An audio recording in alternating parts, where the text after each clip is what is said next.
Some viewers may find the following video disturbing. Viewer discretion is advised. Welcome, everyone. Today we're going to be talking about the Mean Girls of Morgantown Part 2. Today we're going to be talking about the tragic life of Skylar Ness.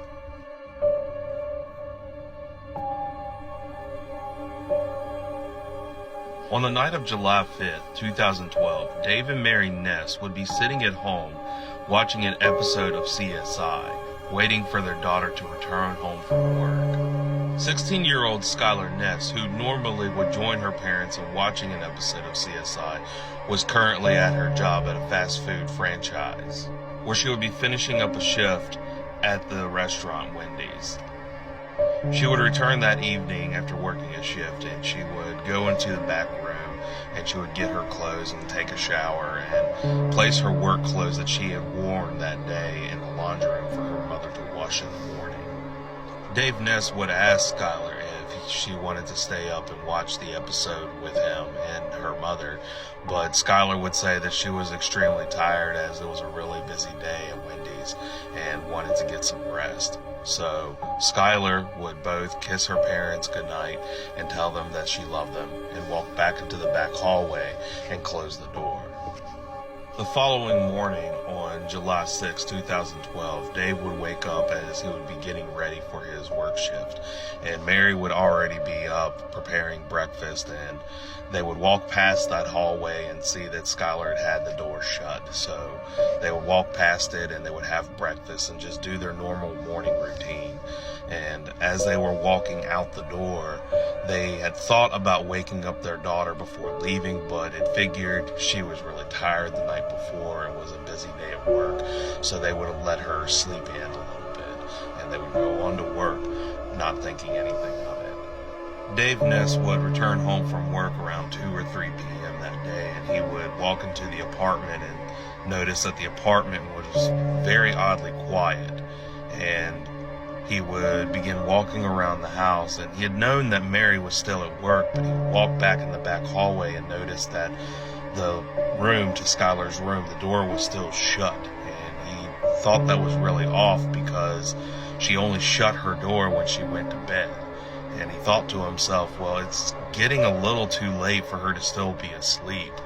And he would begin calling out for his daughter, but he would get no answer. So he would begin walking up to the door and he would begin knocking on the door, but he wouldn't get an answer the same as before. And he would begin knocking a few more times. And after knocking a few more times without getting an answer, he would tell Skylar, hey, are you up? It's 2 or 3 o'clock in the morning, or in the evening, I'm sorry. And without getting an answer, he would crack open the door and walk in, but to his surprise, Skylar would not even be in her room. He would start thinking to himself and retracing his steps and thinking if his daughter had said that she was going to be anywhere today, and he couldn't remember if she said she was going to be anywhere today, so he decided that he would start digging into his pocket. He would pull out his cell phone and he would immediately call his daughter, and not only did his daughter not answer the cell phone, which was also just immediately as odd as well, but the phone would go straight to voicemail.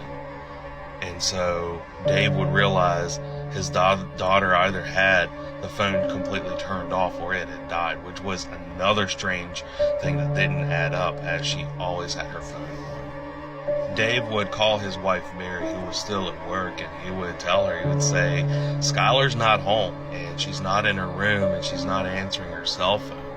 And Mary would tell her husband to just calm down, even though it was concerning, but to just try to, before making assumptions, but to call a lot of her friends and see if they knew anything. The next person that Dave would call would be Skylar's best friend, Sheila Eddy. And she would immediately pick up the phone and he would ask her, be like, I can't seem to find Skylar anywhere. Do you have any idea where she is? And Sheila would tell Dave that she had no idea where Skylar was, but she would tell him that she had talked to her the previous night around midnight, but the conversation didn't really give much answers, as most of their conversations was mostly day-to-day best friend conversations, like how was work, different things about school, boys, etc. So Dave would tell Sheila, well, if you hear anything from Skylar, please tell her to give us a call and tell us to let us know what's going on.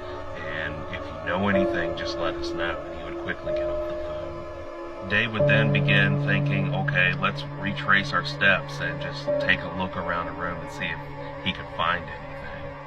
Dave would not have to look too far. As he began walking in the room, he would notice in the closet that Skylar's screen to her window was actually sitting inside the closet, and he would begin thinking to himself, why in the world is her screen sitting in the closet?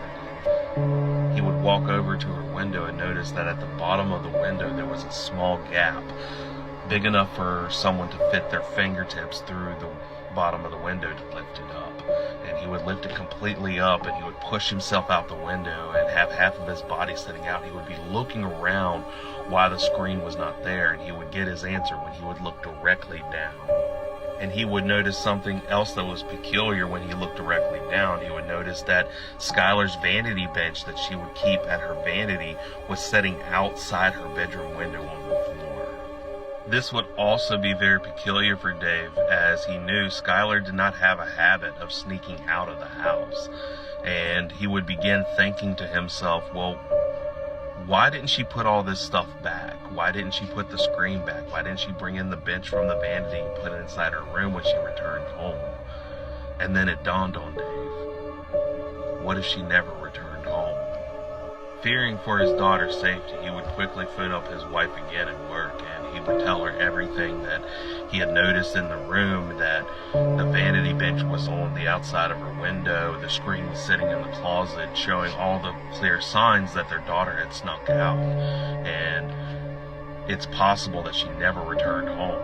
And Mary would tell Dave that it was extremely concerning, but they wanted to give their daughter the benefit of the doubt, to give her time to actually contact her parents and let her know what everything was going on. And they would wait for their daughter to call them. But things would get much worse around 4 p.m. Around 4 p.m., Dave would receive a phone call from Skylar's job, Wendy's, from the supervisor. And the supervisor would call Dave and ask, what's going on? Skylar was supposed to be at work today, and she never showed up. She never called. She didn't let us know what's going on. So what's going on? And shortly after getting off the phone, Dave had realized this was the tipping point. It's at this time that Dave would begin phoning 911 to report his daughter missing. And if you ever have the chance to hear this phone call, you can just literally hear the distress in this father's voice, where he would tell the dispatcher that he was very concerned because his daughter had just came home the night before, and they just realized that she hasn't been home all day. They haven't gotten a hold of her, and all the clear signs that she had snuck out, and they did not know what to do. Now, while Dave was on the phone with the dispatcher with 911 trying to report his daughter missing, Mary would also be home at the time, and she would be frantically calling anyone that she could think of that might have an idea of where their daughter was. And it's around this time that Mary would actually receive a phone call from Skylar's best friend, Sheila Eddy. And Sheila, who had actually been Skylar's best friend since the second grade, would tell Mary that she needed to confess something to Mary, that earlier she had told Dave that she had not been around Skylar or had no idea. But she would say, in fact, that not only had she texted Skylar the night before, but she had actually been hanging out with Skylar around 11 or 12 p.m. that night. But they had gotten into an argument, and where she had dropped her off at was like not at the house, but down the road from the house. And she would tell her that as she got out of the car, she would be running to the house, and she thought that she seen Skylar get into a car with some boys. So this raised the franticness of Mary and Dave even more, as now they were even more concerned about the safety of Skylar Ness.